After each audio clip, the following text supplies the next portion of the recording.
Alright, YouTube fam, this is part 2 of women choosing men that need to be fixed. And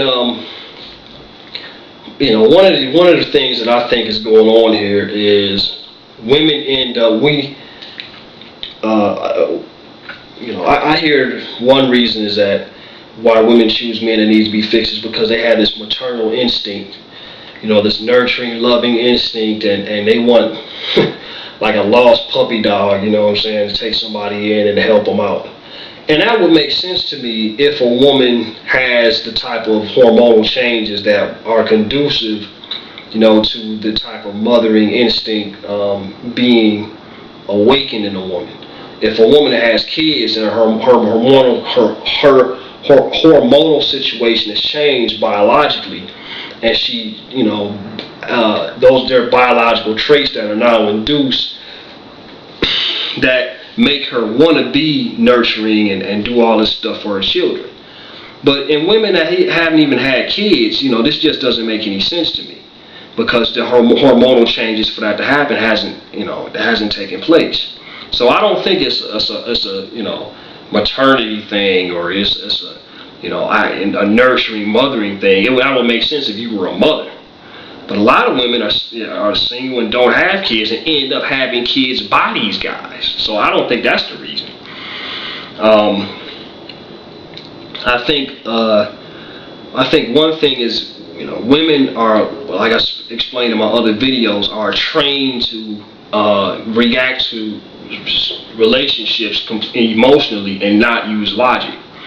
Okay, which really handicaps a woman's ability to make decisions about the type of man she needs to be with, or about the type of man that she's with.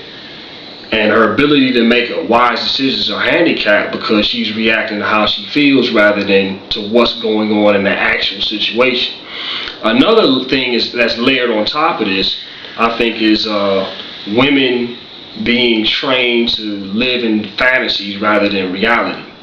If you look at little girls, they're really inundated with the world of fantasy concerning relationships, and that all of the fairy tales and the Disney movies, and all these little cute cartoons are geared towards, little girls.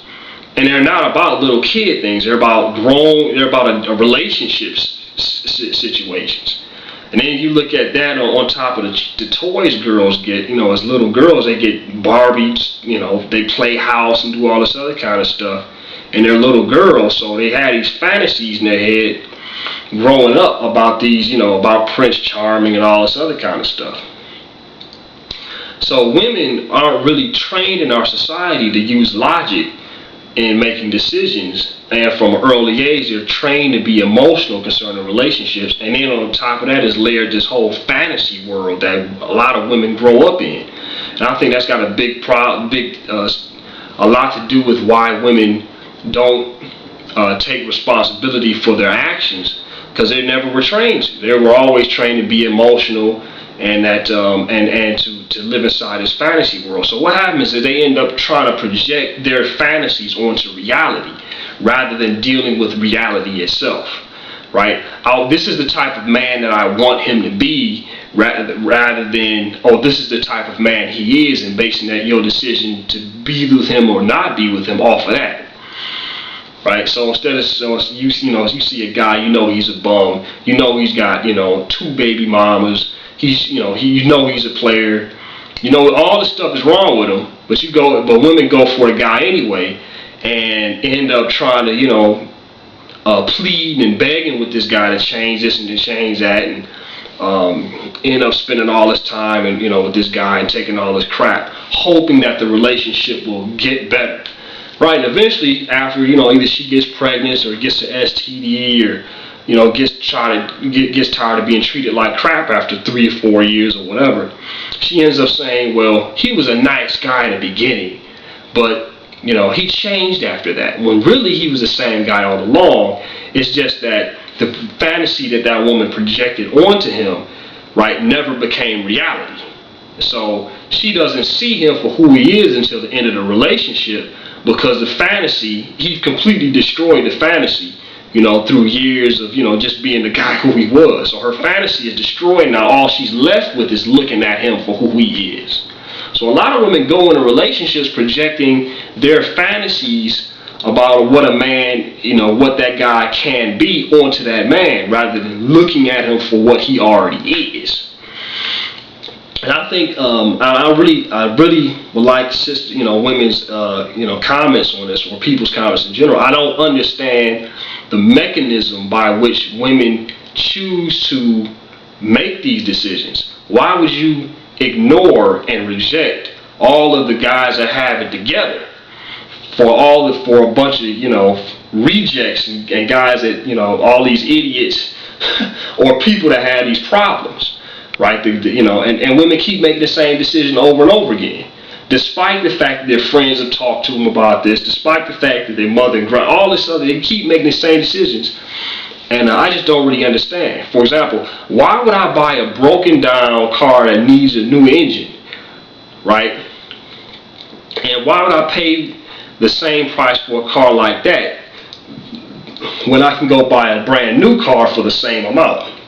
And it already works. It already has everything that I need, right? I don't need to put any work into it. There's no unreliability. Everything is already there, right? Why do women reject men that have it together for knuckleheads that don't? And then at the end of the relationship, when she's forced to deal with the fact that this guy is never going to change, that he is who he is, then she says, oh, well, there's no good guys out here. When you've clearly spent all of the rest of your time and energy ignoring good guys for this knucklehead, right? Then when the relationship is over, oh, there are no good guys. So this is just fantasy, right? Not dealing with reality for what it is. And I think society has a large part to play in it. And I think it's sad in a way, because a lot of women are wasting a lot of time. That a lot of the prime of their years, prime time in their years, where they should be making these decisions for the man that they should marry, and they're choosing the wrong guys, and end up later on in life, stuck and bitter and angry. So anyway, that's just my little spiel on that. Y'all let me know how y'all feel.